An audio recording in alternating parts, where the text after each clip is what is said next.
Well, folks, I am down at the Dale River Ranch with my good buddy Randy Douglas. We're on a bow hunt. Hi, folks, it's your old buddy Luke Clayton. What do you say we have a little segment on campfire cooking? Now, right over there, I've got a campfire going and the embers are getting...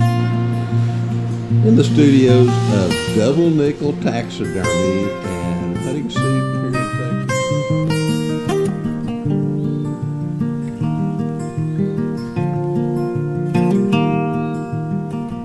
Welcome to A Sportsman's Life. We're so glad you tuned in to join us for another exciting real-world outdoor adventure right here on A Sportsman's Life.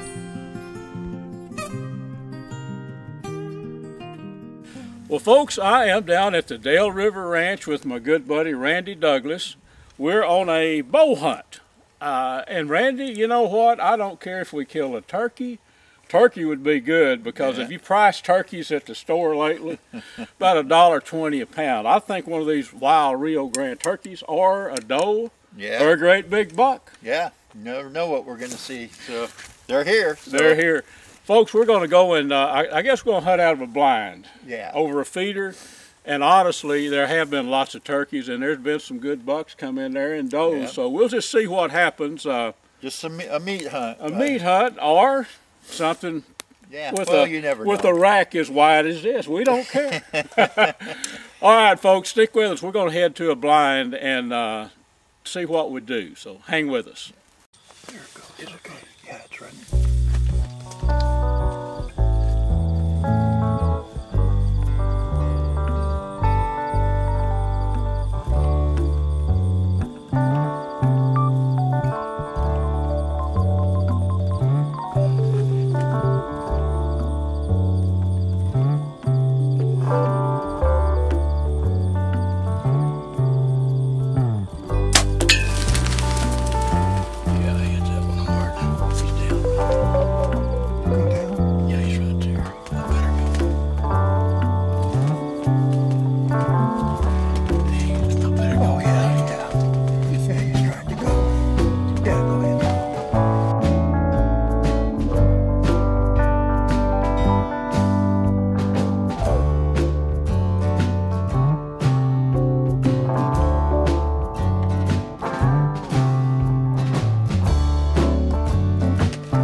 that's how that's done.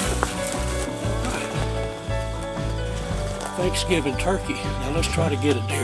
Yeah. Here we go.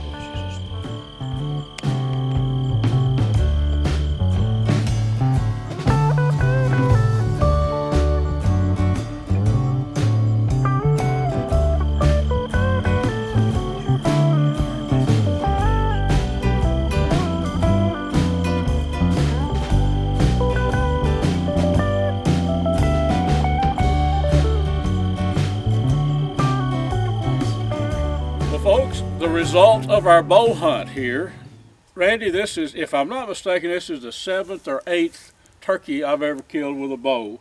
Yeah. And I've been after them a long time, but this is going to make a good Thanksgiving dinner, folks. Don't you think? Yeah, nice young Tom. You bet. Yeah. Probably about, I don't know, 12 pounds, something like that. The shot, you know, folks, you saw the buck come in. And we had put out, we sprayed down with TRHP, the Scent Guardian Heavy, because the wind shifted on us. Yeah, it was blowing out of the south, and then it just turned right out of the north, and that kind of, I was really afraid it was going to kill us, but that's right. Turns out it didn't. And the buck, great. Yeah. Oh, the buck walked right by us and never even smelled us. Yeah, he did. It stayed there a while too, but Randy had the idea because of the wind. Yeah. Put out some of the TRHP Scrape King. The Scrape King, yeah. And that was a good idea because I'm sure that buck never, he just was smelling deer, I think. His body language was. Yeah, yeah. Well, it was a fun deal. Dale River Ranch, DaleRiverRanch.com, folks. Right on the Brazos. This is Charlie Goodnight, Oliver Loving country. That's right. Cattle drives were right up in here where they started. Lonesome Dove would have you believe it was all in South Texas, but right here, well, actually, Oliver Loving over here in Weatherford. That's where he's buried. That's where he's buried. I've been to the gravesite. Yeah. Well, I'll tell you, I'm so happy to get a nice gobbler, especially a young one for eating. Yep, he's going to be good. He's going to be some good victuals. So, Randy, it was a good time like always, buddy. We've been hunting together for 10 or 12 years, man. Just always a good time up here with Randy. If you're looking for a good place to hunt, Randy does have day hunts. Yep. Not what you might think of a day hunt. It's not crowded up, and Randy's on this place every day scouting, and he kind of knows where the game is. So, Randy, thanks, buddy. Oh, my pleasure, Luke. We had a good time. We'll get that Air Force Air Guns big bore up here and see what we can. We'll get some venison next time. How about it? All righty. Brought to you by Dallas Safari Club, Conservation, Education, and Hunter Advocacy. Hornaday, accurate, deadly, dependable. Taurus Firearms, maker of the Raging Hunter. Hi folks, it's your old buddy Luke Clayton. What do you say we have a little segment on campfire cooking now? Right over there, I've got a campfire going and the embers are getting right to make some shepherd's pie. So let's jump right into the shepherd's pie. It's real easy. I think a lot of people actually make too big a deal out of this cooking over wood. It's really simple. The main thing you have to remember, you don't have a knob to turn like a dial on a stove. You have to shift your wood around and get it the right temperature. So let's make us some good old shepherd's pie, which is a great camp dish, by the way. Well, friends, for shepherd's pie, you obviously need some mashed potatoes. You probably don't need to watch me make mashed potatoes. Make you some mashed potatoes, salt and pepper them to your taste. I like to add a little garlic powder, maybe a little onion powder, because remember, this is going to be the crust or the top to your shepherd's pie once it spends about 20 minutes in that Dutch kettle. So mashed potatoes, a key ingredient. You need to get those ready before you start cooking your shepherd's pie. Okay, friends, you see how easy this Dutch kettle cooking is? Really, there's not a lot to it. You might notice I've got a little south wind right now. Most of that heat is going over to the side of the fire. So just scoot your pot over. It'd be just like on an oven or a stove in the house. Cut your heat down. Except on a cooking over wood fire, you don't have a dial to turn. But our pork, it's really lean pork. It's well done. The onions are translucent. Now the next thing we're going to do is add the vegetables. Carrots, You can put whatever your peas in there, beans, any kind of vegetables that you like, and you can cook them on the side. But since we've got a one pot meal, I don't like to mess up a lot of different pots or utensils when I'm cooking out on the campfire. What we're going to do is put our vegetables right in here with this meat that's already done. So let's do that, and then we'll take a look. Folks, here's our vegetables. You can just chop up whatever type vegetables you like. Some of these are fresh and some are out of a can. Now, you need to thicken it up just a little bit. We're going to put a little bit of, probably 2 or 3 tablespoons of flour in there. And as everything, when you add things, you stir it. You want to stir that flour. That'll kind of bind it together, thicken it up a little bit. I think we need a little bit more flour, so let's add a little bit more. There. Now then. So we'll thicken this up. These vegetables are almost done, and pretty soon we'll be ready to put our mashed potato topping on this. Well, friends, our vegetables are done in with the meat. We're just about ready to put our topping of mashed potatoes on. If you look at our embers, our coals, they are just, the timing is perfect. They're going to be ready to put on top of that Dutch kettle in just a second. So let's put our topping on now. Okay, friends, mashed potatoes are ready to go. It gets pretty simple from here out. Take your mashed potatoes. Now down here we've got our vegetables and meat all cooked down. I mean, that's good to eat just like that. But let's put our mashed potatoes over, just make a few little piles of them. And we're going to smooth these out. So you got seasoned mashed potatoes on top of your shepherd's pie. Now let me get over here and let's start kind of leveling these out. Not rocket science, just kind of smooth everything out. I'm just using a basic old spatula. So it's all smoothed out like that. I like to make a few ridges in it. Just kind of ruffle the top up a little bit. Kind of makes it look a little better when it cooks. Now, we've got our coals over there ready. Give you a good look here. Pretty simple.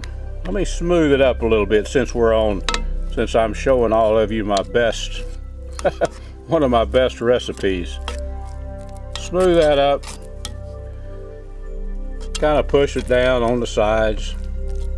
That's it. I mean, at camp, shepherd's pie, pretty tasty. Now, let's put these coals on top, and mostly on top. The bottom underneath here is already cooked, all the ingredients, but the top, we want to brown those mashed potatoes. So let's put some coals on it and get it going. Well, friends, I set the Dutch kettle down on the ground, and I've got a circle of coals around it and under it. But the majority of the coals are on top because, like I say, we want to bake that from the top down. So give it about 20 minutes max, and I think we will have some finished shepherd's pie. Okay, I've been testing by smell. It's been cooking about 25 minutes. You probably laugh when you say testing by smell rather than timing it. I can tell that steam coming out that those potatoes are just about golden brown on top. I'm going to give it 2 more minutes, then we're going to pop the top on this thing and look at the finished product. Well, folks, here is the finished product, our shepherd's pie. You can see it's a golden brown on top. We're going to break into this and spoon out a little bit in a minute, but we had I had some mashed potatoes left over. I could not resist what we used to call potato patties when I was a kid. But this is some cheddar cheese mixed with the mashed potatoes, basically a little extra garlic, some salt and pepper, and I rolled these in egg, beat up a couple of eggs and rolled them in that, and then put some flour on them and fried them. Potato patties, they go pretty dang well with the shepherd's pie. So let's cut into this pie and see what it looks like. We might even have to eat a little bit of it right now while it's good and hot. Let's see here. See that topping of potato there? There's those vegetables down in there. Oh yeah, folks. What I'm talking about, it's time for old Luke to have a little lunch. I wish you were here with me.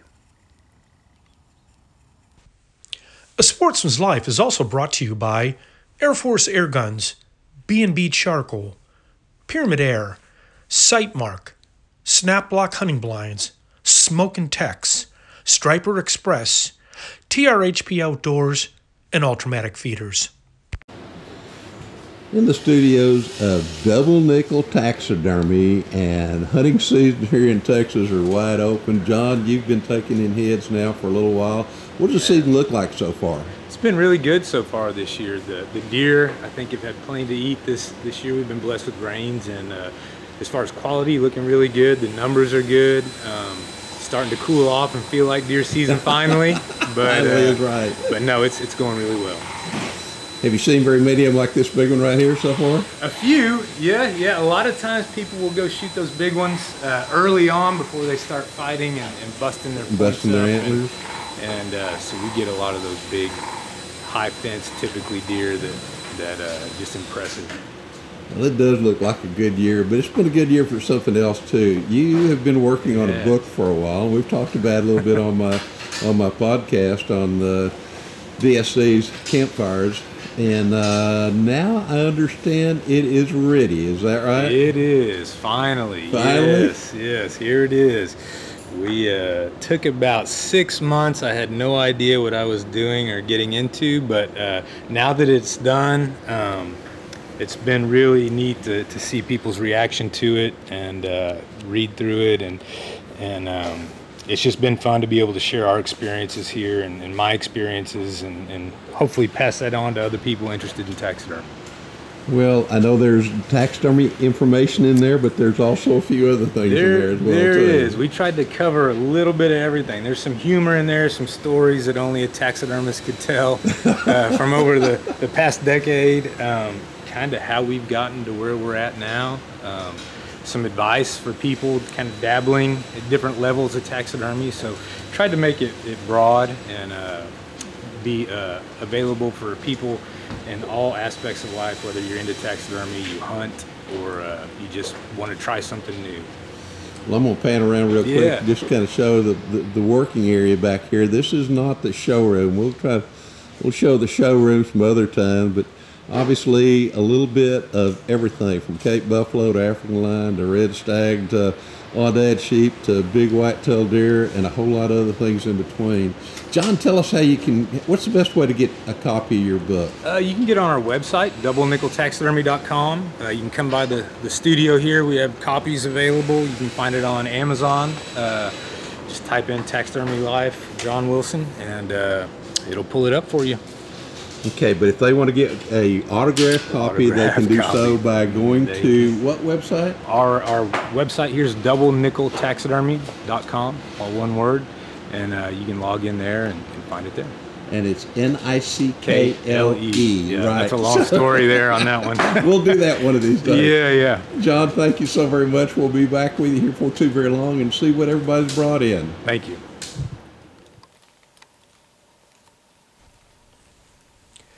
I was bow hunting on a damp fall afternoon and was entertained by two young whitetail bucks sparring off in a distance. Yep, the rut is on.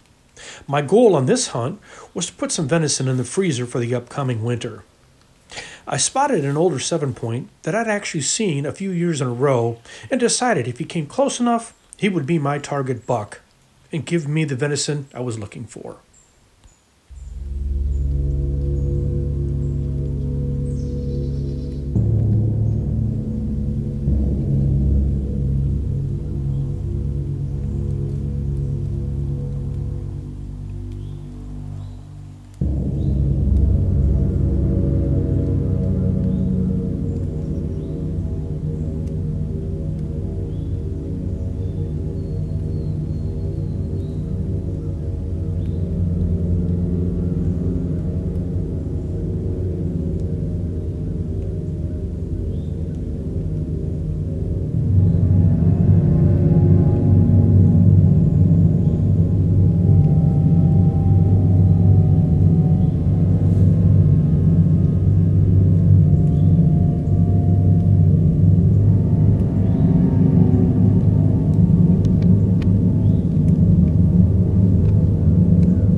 Okay, folks.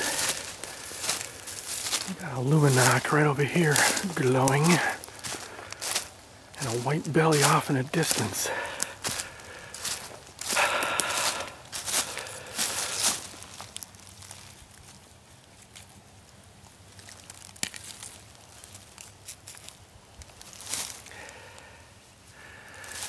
Plenty of blood. No need to follow the trail, because he is down. Wow. Excitement here at the Buck and Bass. Whew. Not the monster we were looking for, but a nice buck. A real nice, heavy old buck. Yeah, he's got some heavy horns. Holy cow. Look at that, folks. Nice.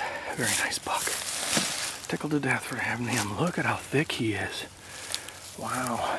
Very, very nice. All right, well, I guess we'll go back and haul him out. And sweet hell, he's a nice buck. Beautiful. All right, folks. We want to thank you for joining us here on this week's episode. Please join us right back here next week for another exciting adventure on A Sportsman's Life.